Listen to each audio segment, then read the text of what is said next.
So Michael, I recently went back and had a look at a couple of our videos, episode number 42 and 65. Both of these videos dealt with establishing and achieving your goals.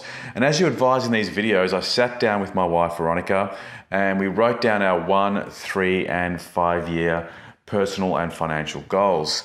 And at the end of the process, we were definitely on the same page, and we both felt we had a very clear understanding of what we wanted to achieve and how we were going to go about achieving it. But the one thing that still remained unanswered for me was, in particular in relation to the financial goals, was whether I set my financial goals in the right direction. Was I pitching my finances high enough to achieve the kind of lifestyle that I need in the next 5 to 10 years? So I'm just wondering whether you can address that with the channel members. They might find this of interest. How does somebody know exactly where they should be pitching their financial goals? With financial goals, I think a lot of people tend to overestimate, and a lot of people like you, John, very conservative, and they underestimate.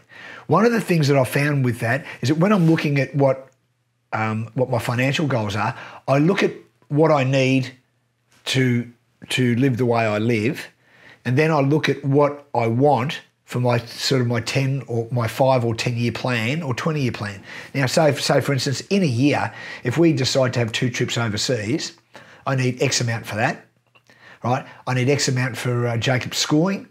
I need X amount for university fees and a whole range of other things. So we weigh up what we need per month, right? So I roughly know what I need.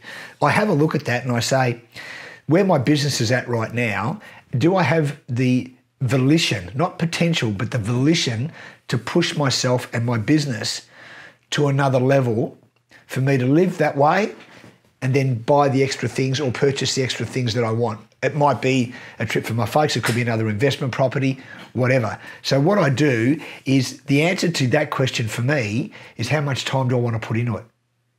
Not necessarily have I got the ability, because I believe I have the ability to do nearly anything I want. So the question all relates to, if I'm earning 1x today, but I want to earn 3x by the end of the year, the answer to your question relates to how much time do I want to put into it. So therefore, if I put more time into it, because what you concentrate on grows, if I put more time into it, I'll get to 3x. Yes. Right?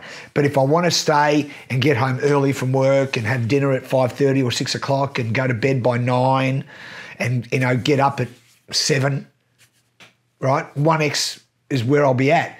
But if I want to get up at 5:30, go to bed at 9:30, 10, have a full day, not waste time utilization is important.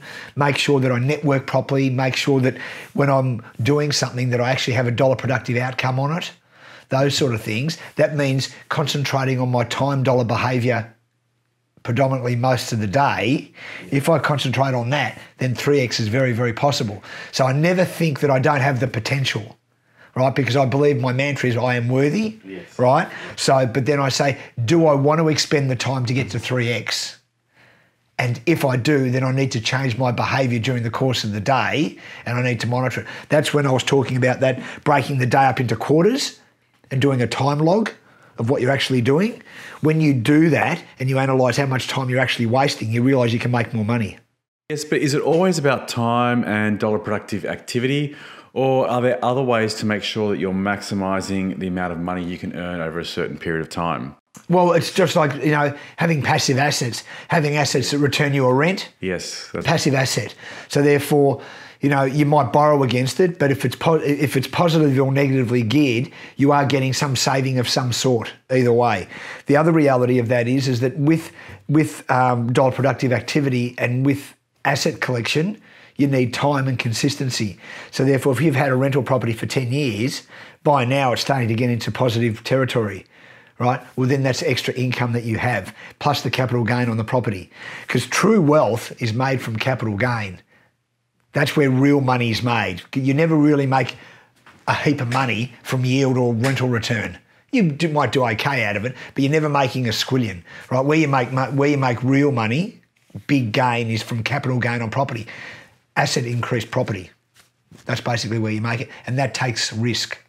To spend risk, as I call it, you need to have time to prep on it and look at it and analyse it and go, right, I'm going to take a risk on that. But any risk that's taken inadvertently off the top of your head, I don't find is good. Risk that's taken when you weigh up the risk profile and the A, B and C plan of failure, you have a look at the fallback positions, right? Generally they're good. But so therefore some of the things that we do at Siege that are long-term, like our Sunshine project now, it's been 7 years so far in the making.